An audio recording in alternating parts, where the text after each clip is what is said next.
The year was 2147. Humanity had spread far into space. There were colonies on Mars, mining stations around Jupiter, and deep space ships that traveled beyond the solar system. But there were still many places no one had seen. One such place was a dark planet drifting alone between stars. It did not orbit any sun. It moved silently through the galaxy, unseen and forgotten. A small crew of explorers found it by accident while mapping uncharted space. Their ship was called the Aurora. It was not large, but it was fast and built for long trips. On board were 6 people.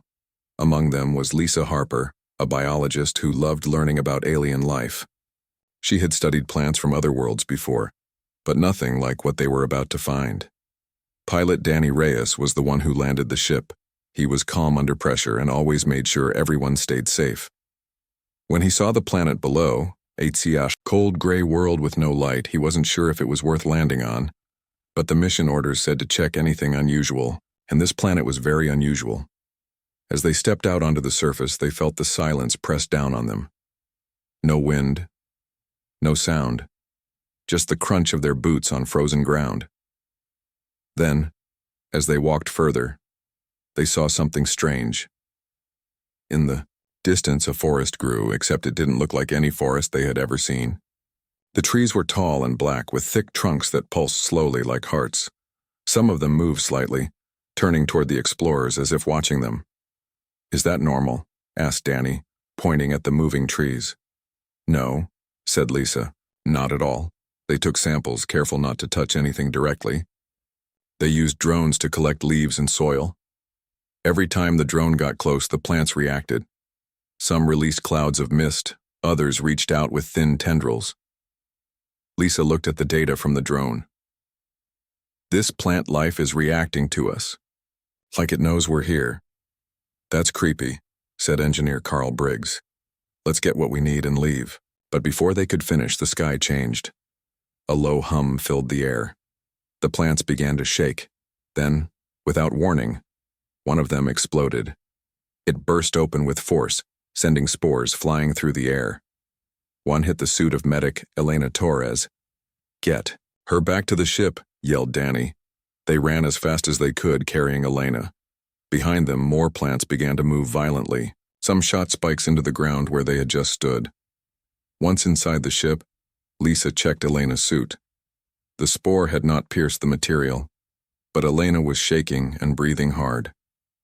"I'm okay," she said weakly.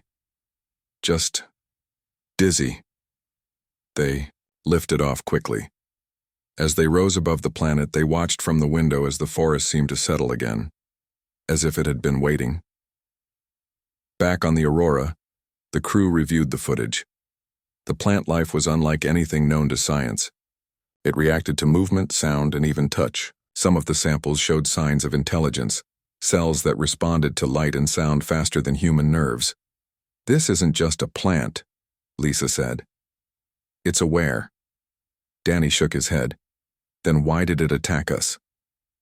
"Maybe it was defending itself," she replied. They sent their findings back to Earth. The message included video, plant samples, and warnings about the dangers. Within days, the discovery made headlines. Scientists were stunned. Governments were alarmed. Corporations saw opportunity. The plant was named Verdant Maw, a name meant to describe its color and its danger. It was beautiful but deadly. Lisa was soon contacted by a research center on Earth. They wanted her to come back and study the samples in detail. Danny was offered a new mission, but neither of them could forget what they had seen. That planet had no sunlight, no animals, no water they could see, but life still thrived. And that life had tried to kill them. Months passed. The samples were studied in labs. Tests showed the plant could grow faster than any known species. It absorbed nutrients from metal, plastic, and even dead skin cells. It was designed to survive anywhere. Some scientists believed the verdant maw was not natural, that it had been created by an alien race as a weapon. Others thought it might be a tool for survival, meant to grow life on dead planets. But no one knew for sure.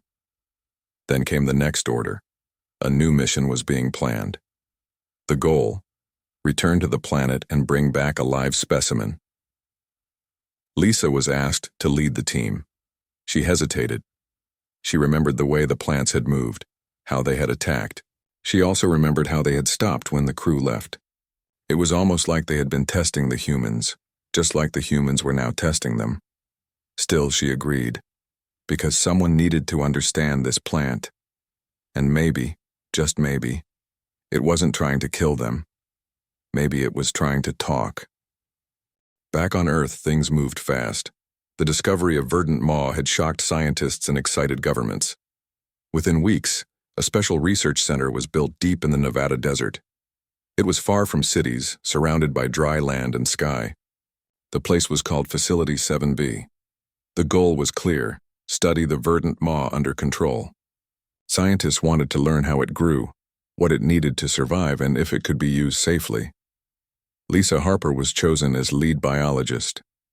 She didn't want to leave space behind, but she knew this plant was too important to ignore. She packed her notes, her tools, and her questions and flew to Nevada. Also at the facility was Troy Bennett, a security officer with 10 years of experience. He was tall, calm, and always wore a serious face. His job was to make sure no one got hurt, and that nothing escaped. Plants don't usually need guards, Lisa joked when they first met. This one does, Troy replied.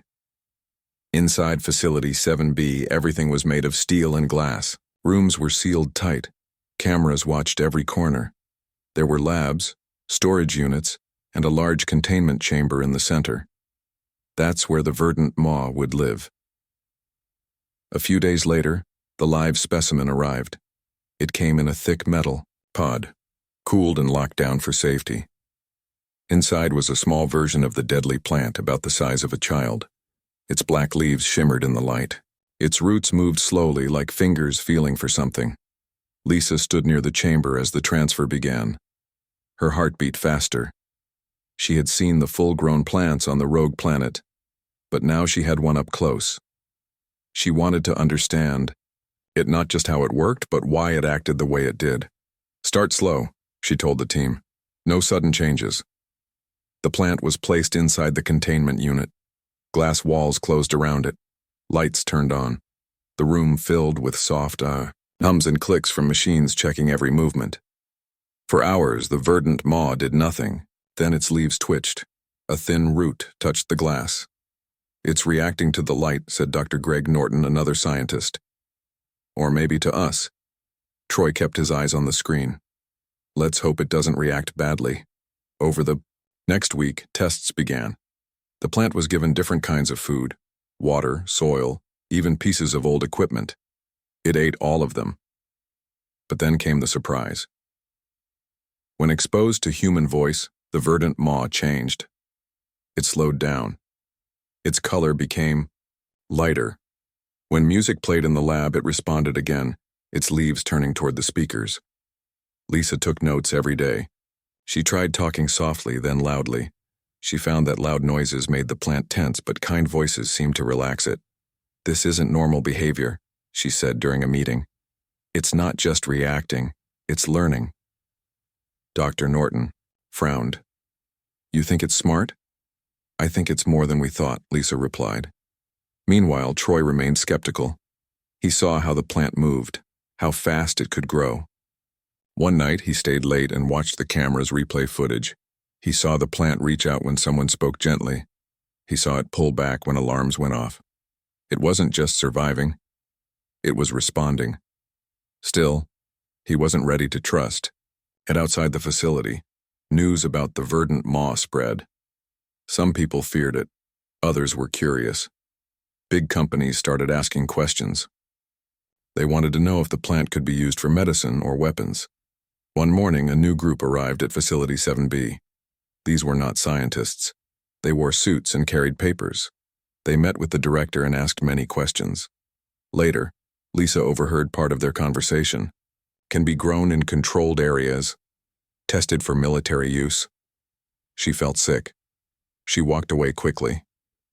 That night, she sat alone in her room. She looked at her notes, at the videos, at the data. She remembered how the plants had stopped moving when the crew left the planet, how they had only attacked when threatened. She thought, what if we're looking at this wrong? The next day she met with Troy outside the lab. I need your help, she said. For what? He asked. To find out what this plant really is. Troy crossed his arms. You think it's not dangerous? I think danger depends on how you treat something, she said. And right now we might be treating it like an enemy when it might not be one. Troy looked at her for a long time. Then he nodded. All right, he said. Let's find out the truth. They didn't know it yet, but they were starting something bigger than themselves, something that could change how humans saw life beyond Earth. And somewhere behind the glass, the verdant maw listened as if waiting. Inside Facility 7B, things started to change. At first it was small, like how the verdant maw would pause before reacting, or how it seemed to watch the people who came near its chamber. Lisa noticed these things right away. She kept notes and showed Troy what she saw. It's not just learning, she said one night as they watched a playback. It's choosing. Troy didn't answer right away. He looked at the screen.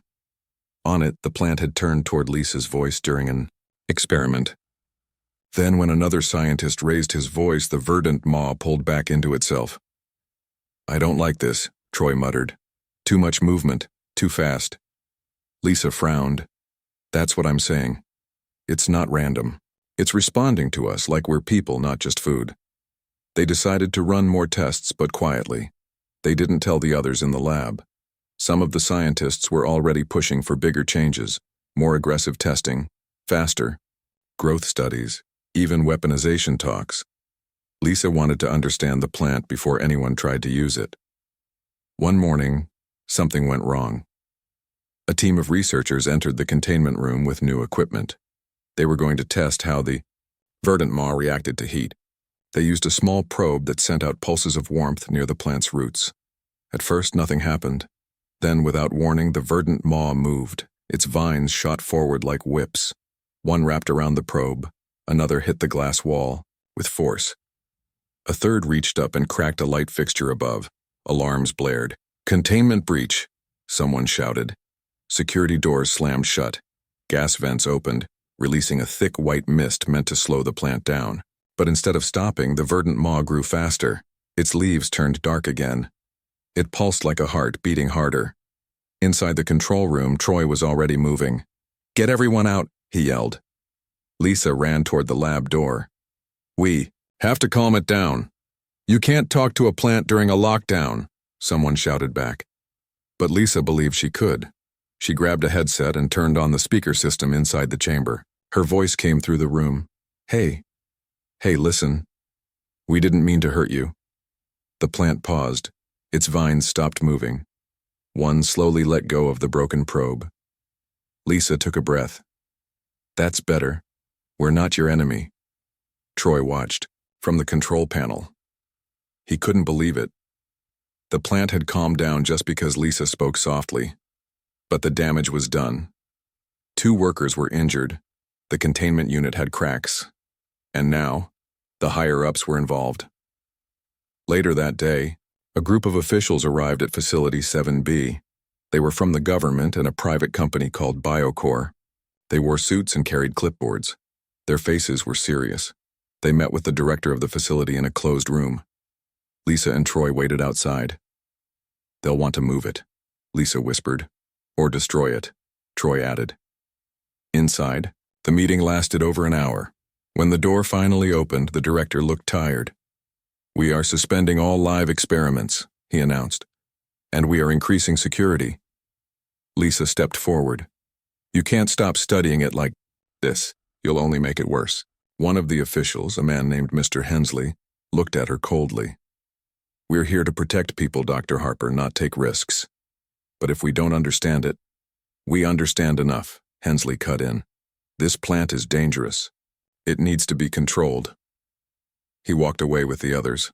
Troy sighed. You know what this means, right? Lisa nodded. They'll try to contain it even more. Maybe even test weapons on it. That night, Lisa sat alone in her lab. She stared at the camera feed showing the verdant maw. It was quiet now, curled inward like it was sleeping or hiding. She thought about how it had reacted to sound, to kindness, to fear. She thought about how it had changed color, how it had reached for music. What if it wasn't just alive? What if it was trying to talk? She made a decision. She needed to run her own test. One no one else knew about. The next morning, she asked Troy for help. "I need access to the lab after hours," she said. Troy crossed his arms. "That's against protocol." "So is everything else they're doing," she replied. After a pause, he gave a small nod. "Fine, but if we get caught, I didn't know anything." Lisa smiled. "Of course." That night, while most of the staff slept, Lisa and Troy entered the lab. Lisa brought a small speaker. She played soft music, first piano, then a human voice reading old poetry. At first, nothing happened. Then, slowly, the verdant maw began to move. Not in anger, not in fear. It turned toward the sound. Then, it did something neither of them expected. It hummed, not loud, just a low tone, matching the music. Lisa's eyes widened. "It's mimicking us." Troy stepped back. "That's not normal." "No," Lisa whispered. "It's smarter than we thought." Outside, the desert wind blew. Inside, the lab, the verdant maw listened, and somewhere deep in its roots something else stirred as if waiting for more. The next morning, Lisa could barely sleep. Her mind kept replaying what she had seen the night before. The verdant maw hadn't just reacted to sound, it had mimicked it. That meant something more than instinct was at work. It meant intelligence. She met Troy in the hallway outside the lab. "I need to try again," she said. Troy rubbed his eyes. "You didn't sleep, did you?" "No," Lisa admitted. "But I have an idea." They went into the lab while most of the facility was still, quiet. Only a few staff were around doing routine checks. No one paid them much attention. Lisa set up the speaker again. This time, instead of music, she played a low tone, a single note held for several seconds. The verdant maw stirred. Its vines moved, slowly. One reached toward the speaker. Then, after a short pause, it made the same tone. Lisa smiled. "It's listening." Troy crossed his arms. "That's not normal plant behavior." "No," she agreed. "It's not." They tried different sounds, short tones, long ones, even spoken words. Each time, the plant responded differently. When they spoke softly, it stayed calm. When they raised their voices, it pulled back. "This proves it," Lisa said. "It's not just reacting, it's learning." Troy looked at her. "What if someone finds out?" "They'll want to test it harder," she replied. "Maybe even hurt it." He sighed. "So we keep this secret?" They decided to go further. They needed to see if the verdant maw could understand patterns like language. Over the next few days, Lisa recorded new tests. She used simple word patterns. Yes and no. Light and dark, hot and cold. She watched how the plant responded. One experiment stood out. She asked the question, "Are you alone?" Then she played two tones, one high, one low. A moment later, the verdant maw made the low tone. Lisa stared at the screen. "It said no." Troy shook his head. "That doesn't make sense. There are no others." "Unless," Lisa paused, "unless there are more of them out there." Just then, the lab door opened. Dr. Greg Norton walked in with two other scientists. "What are you doing?" he asked, looking at the setup. Lisa quickly turned off the speaker. "Just running some sound tests." Norton narrowed his eyes. "We heard about the breach. We're here to assess risk levels." Lisa forced a smile.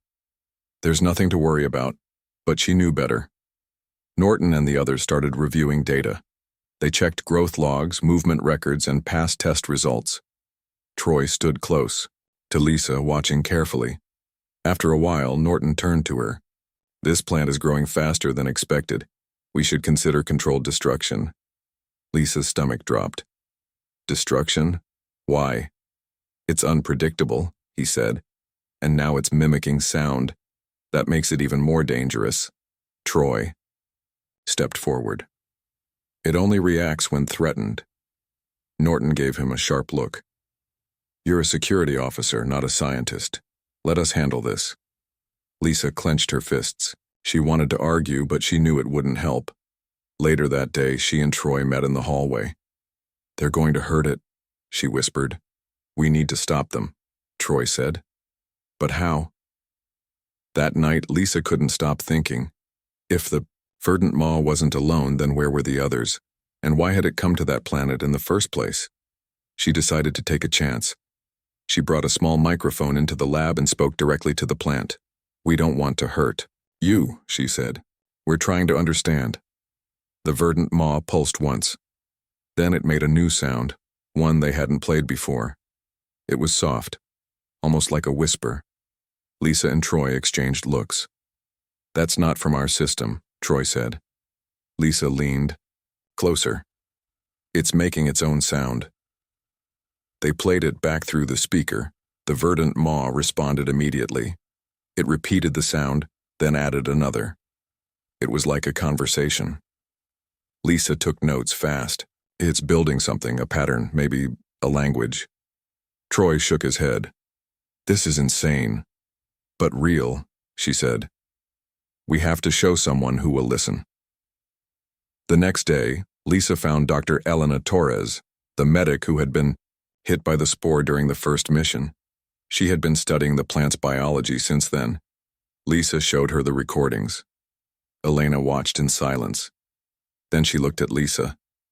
This changes everything, she said. I know, Lisa replied, but we need proof that people can't ignore. Elena nodded. Let's get it. Together they ran more tests. They mapped the plant's responses. They built a simple code based on tones and pauses. Each time the verdant maw answered correctly, it understood them. It was trying to talk. But outside the lab, things were getting worse. Mr. Hensley and the officials returned. They brought guards with them. We're taking control of all live experiments, Hensley announced. Effective immediately. Lisa stepped forward. You can't do that. We've made progress. Hensley smiled coldly. That remains to be seen. He turned to the director. Prepare the containment unit for weapon testing. Lisa's heart pounded. She had to act, now. As the team left the room, she whispered to Troy, we need to get the verdant maw out of here. Troy looked at her like she was crazy. You're talking about breaking every rule in the book, he said. I'm talking about saving a life, she replied. Outside, the wind blew across the desert. Inside, the verdant maw listened and waited. The tension inside Facility 7B grew heavier with each passing day. Word had spread about the verdant maw's ability to mimic sound and respond to speech. Some scientists were excited, others were scared, and a few, like Mr. Hensley and his team, saw it as nothing more than a dangerous tool waiting to be used. Lisa Harper knew she was running out of time. She sat in her small office, surrounded by notes, voice recordings, and sketches of the plant's behavior. She had proof that the verdant maw was intelligent, but proof alone wasn't enough. People in power wanted control, not understanding. Troy Bennett leaned against the doorframe, arms crossed. They're moving forward with the tests, he said quietly. Tomorrow. Lisa looked up. Then we have to act tonight. Troy sighed. You know what you're asking? We'll lose our jobs. Maybe worse. I know, Lisa said. But if we don't do something, they'll hurt it. Or worse. Troy didn't answer right away. He thought about the way the plant had calmed down when Lisa spoke. About how it had reached toward kindness instead of fear. He had spent years protecting people from danger. Now, for the first time, he was being asked to protect something that wasn't even human. He nodded slowly. All right, what's the plan? Lisa smiled. We need help. They found Dr. Elena Torres in the biology lab. She was reviewing data from the latest test. I've seen the reports, Elena said before they could speak. I agree with you, This isn't just a plant, it's something more. Then help us stop them, Lisa said. Elena hesitated. Then she closed her laptop. What do you need me to do? That night, the three of them met in a hidden storage room near the lab. They brought only what they needed: tools, extra batteries, and a portable speaker system connected to their research files. We can't fight them head-on, Troy said. We have to show the truth before they can destroy it. Lisa nodded. If we can get a live feed of the verdant maw communicating, we can send it to the public. If the world sees what it can do, they won't be able to hide it. Troy frowned. That's a big risk. If we fail, we go to jail. But if we succeed, Lisa said, we save a life. They waited until most of the staff had gone to sleep. Facility 7B was quiet except for the hum of machines and the occasional footsteps of security guards. At midnight, they moved. They reached the lab without being seen. Inside, the verdant maw pulsed gently in its containment unit. Its vines shifted slightly as if sensing their presence. Lisa stepped forward. Hey there, we're here to help. The plant responded with a soft tone, low and calm. Elena set up the camera and connected the speaker. She linked it to a secure server outside the facility. If they could stream the footage live, it would be impossible to erase. Meanwhile, Troy kept watch at the door. Hurry up, he whispered. Lisa placed the microphone close to the glass. Can you understand me? The verdant maw made a short sound. Yes. Lisa took a deep breath. Are you afraid? Another sound, this time lower. A pause, then another tone. No, Elena translated. It's not afraid, Lisa continued. Do you want to stay here? A longer pause. Then the plant made two quick sounds. Yes, Elena said. It wants to leave. Lisa turned to the others. We have to get it out of here. Just then, Troy saw lights flash in the hallway. They're coming, he said quickly. The three scrambled to finish the upload. Elena pressed the final button. Done, she said. It's streaming. Outside, voices grew louder. Troy grabbed a metal bar and blocked the door. We need time. Lisa looked at the verdant maw. We need your help. The plant pulsed, once. Then slowly it began to move. Its vines stretched toward the walls of the chamber. Small roots crept into the corners, searching for weak points. Then, with a sudden motion, one of the panels on the side cracked open. Air rushed in. The plant reacted instantly. Its leaves shimmered brighter. Its vines pulled inward like it was preparing for something. Lisa backed up. It's ready. Troy pushed the broken door open just enough to see outside. Two guards were walking toward them, weapons slung over their shoulders. We have to go now, he said. Elena grabbed the equipment. Lisa stayed close to the containment unit. Come on, she whispered to the verdant maw. Let's get you out. With one final push, the plant broke free from its chamber.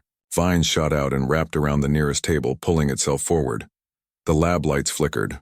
Outside, the guards shouted. Troy opened fire with a stun gun, buying them a few seconds. They ran through the hallway, the verdant maw following, closely behind, its vines curling and uncurling like it was learning how to move outside its cage. Behind them, alarms blared. Facility 7B was awake, and the chase had begun. The alarm screamed through Facility 7B. Red lights flashed across the hallways.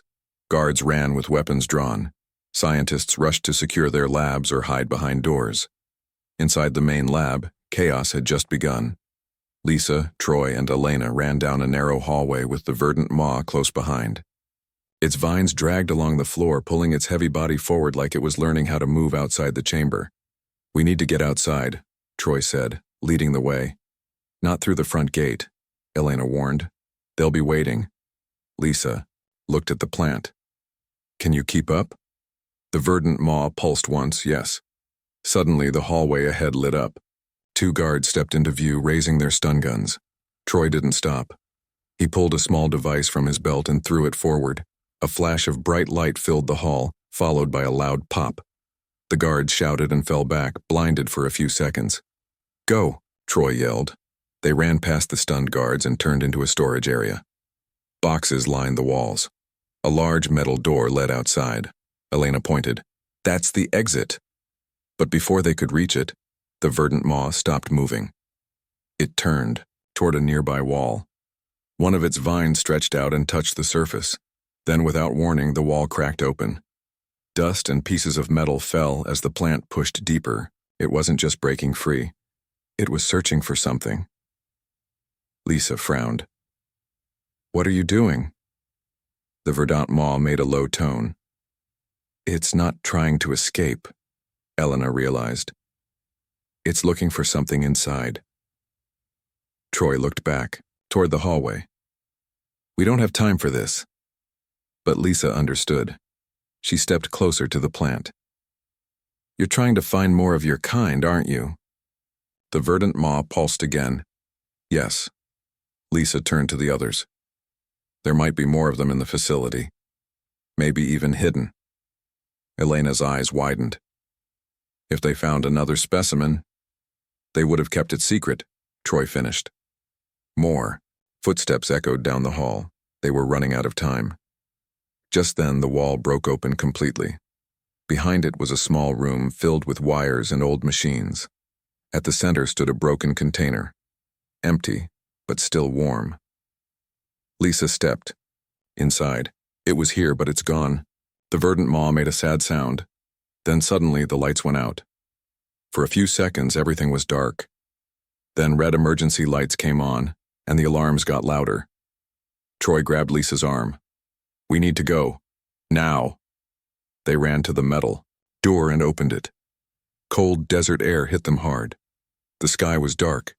The moon hung low. Outside, the facility stretched for miles. Fences, cameras, and patrols surrounded it. But the verdant maw didn't hesitate. It moved forward, vines spreading across the ground. As soon as it touched the dirt, it changed. Its leaves grew brighter. Its roots dug deep. It started to spread. What's happening? Elena asked. Lisa watched closely. It's adapting. It's happy to be outside. Behind them, shouts rang out. Guards poured out of the building, weapons raised. Stop right there, one of them shouted. Troy stepped forward and raised his hands. Don't shoot. The guards hesitated. Lisa took a deep breath and turned to face them. This plant isn't dangerous unless you heard it. We proved it, and we sent the proof to the world. A few guards looked confused. One of them spoke into a radio. Sir, they've gone public with the data. Inside the facility, Mr. Hensley's voice came through. Ignore that. Contain the threat. The lead guard nodded. I'm sorry. Orders are orders. He raised his weapon, but before he could fire, the verdant maw reacted. It shot out its vines, fast and wide, not to attack but to reach. One vine wrapped around a nearby light post. Another touched the ground near a guard's feet. And then it did something no one expected. It made a sound, not a growl, not a scream, a song, low and soft like wind through trees. The guards paused. Even the ones with weapons lowered them slightly. Lisa looked at Troy. It's trying to talk to them, Elena whispered. It wants peace. The verdant maw pulsed gently, repeating the same tone over and over. It wasn't asking for war. It was asking for understanding, but Mr. Hensley had other plans. Over the loudspeaker, his voice boomed. Use force if necessary. That thing must not leave the facility. The lead guard tightened his grip on his weapon.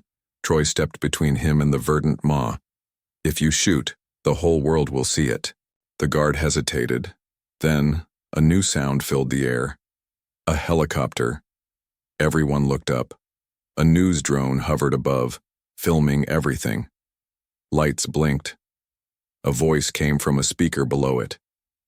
This is live footage being broadcast to millions, the voice said. We are showing the world what is happening at Facility 7B. Mr. Hensley's voice came through again, angrier now. Turn that off. But it was too late. The video was already online. People across Earth were watching, and they saw the truth.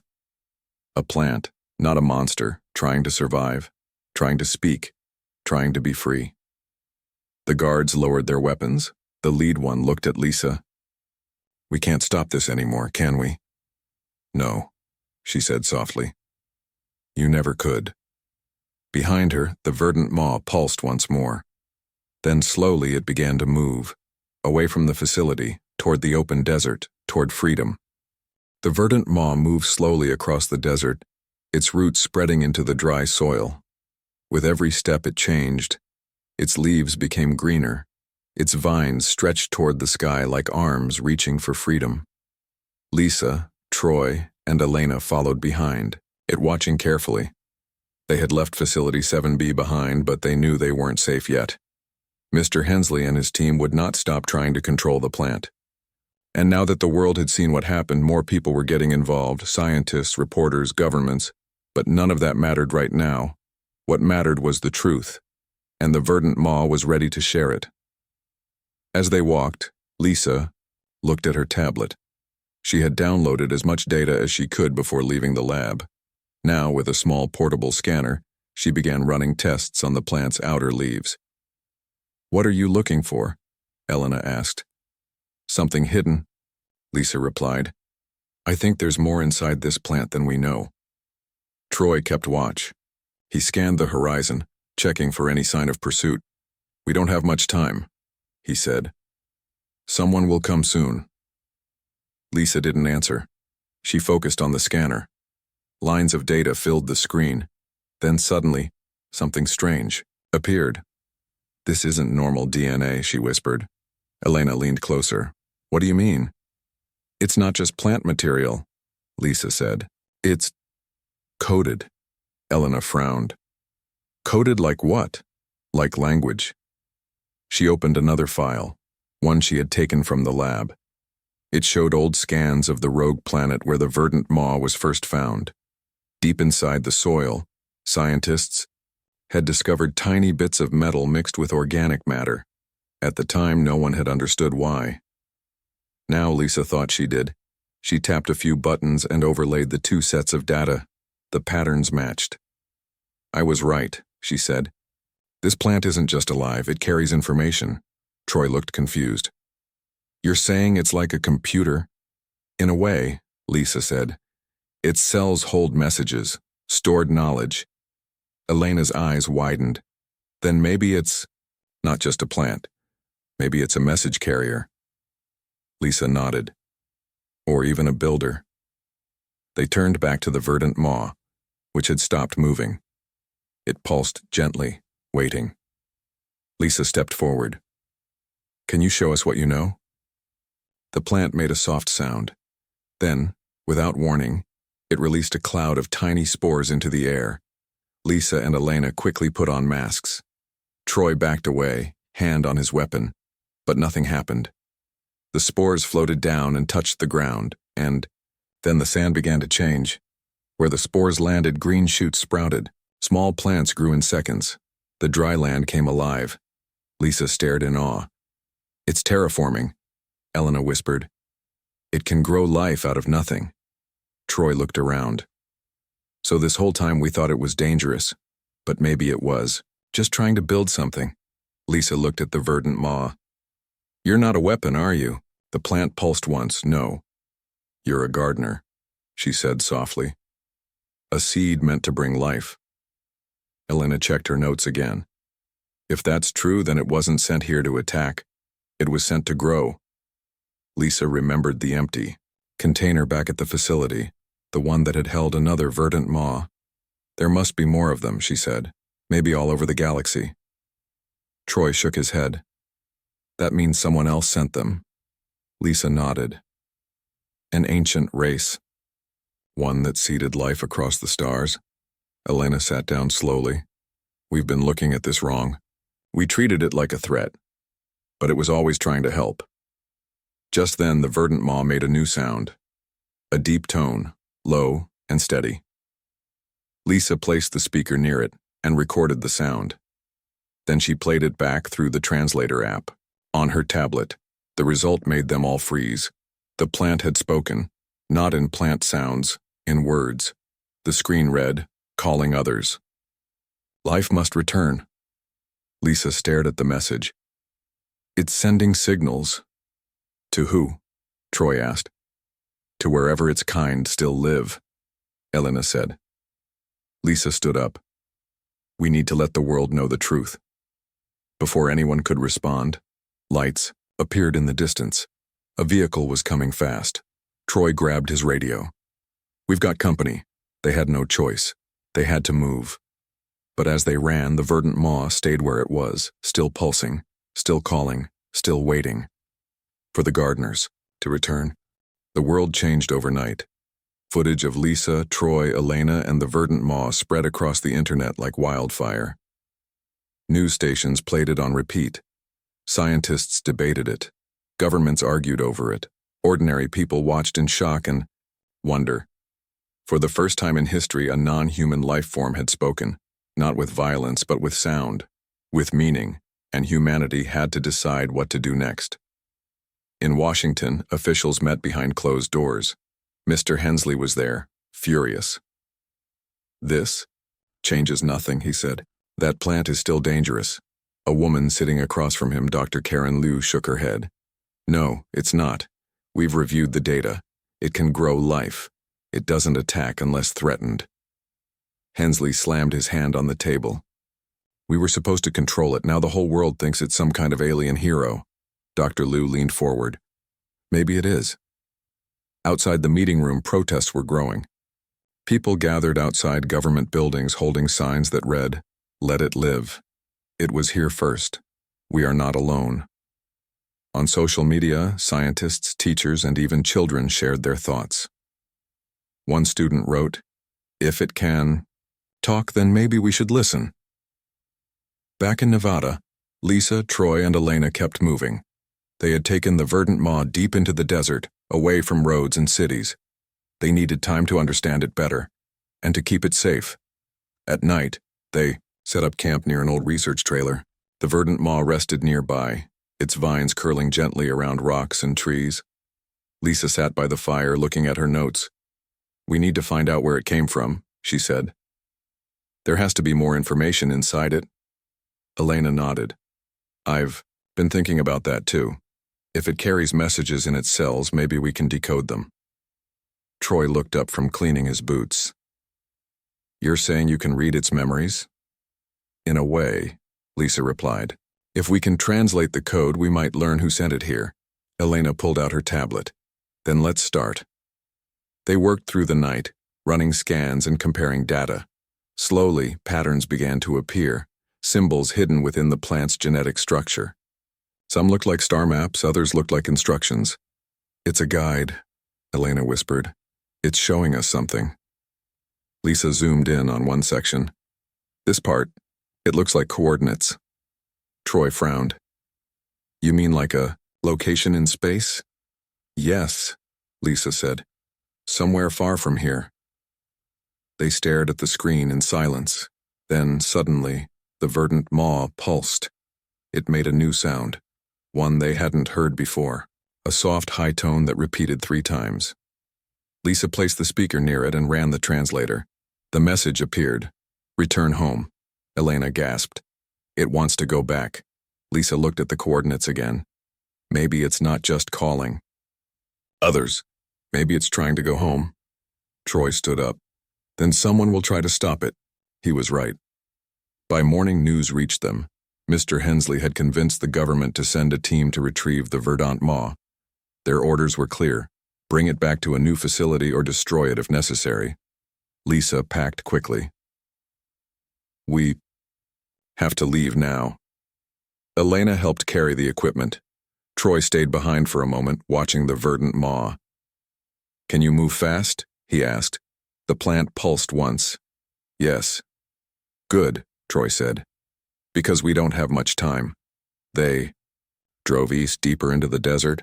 Behind them, helicopters flew low, scanning the ground. But the verdant maw was smart. As they traveled, it released more spores into the air. Where they landed, plants grew. Thick bushes, tall grass, even small trees. Within hours, the dry land turned green. It was hiding itself, creating cover. Troy watched from the back window. It's changing the land to protect us, Lisa smiled. It's not just surviving anymore, it's helping us. They finally stopped near a hidden canyon. Tall walls blocked the sky. No one would find them here. Inside the canyon, they set up a temporary lab. Over the next few days, they continued decoding the Verdant Maw's messages. They found more than just coordinates. They found stories, images of other worlds, pictures of ancient cities, maps of places humans had never seen. One message stood out. Lisa played it again. Life grows where we are planted. We are gardeners of the stars. Elena wiped her eyes. It wasn't sent to hurt anyone, it was sent to heal. Lisa nodded. And maybe it's asking us to help. Just then a voice crackled over the radio. It was Dr. Karen Liu. Lisa, can you hear me? Lisa grabbed the radio. Yes, I'm here. I've been trying to reach you, Dr. Liu said. The UN wants to talk. They want to know what you've learned. Lisa looked at the Verdant Maw. It pulsed gently. She took a breath. Tell them we have proof. Proof that this plant isn't a threat, that it's a friend. There was a pause. Then Dr. Liu spoke again. We'll be there soon. As the sun set over the canyon, the Verdant Maw stretched its vines toward the sky. It hummed softly, calling, waiting. And for the first time, humanity was ready to answer.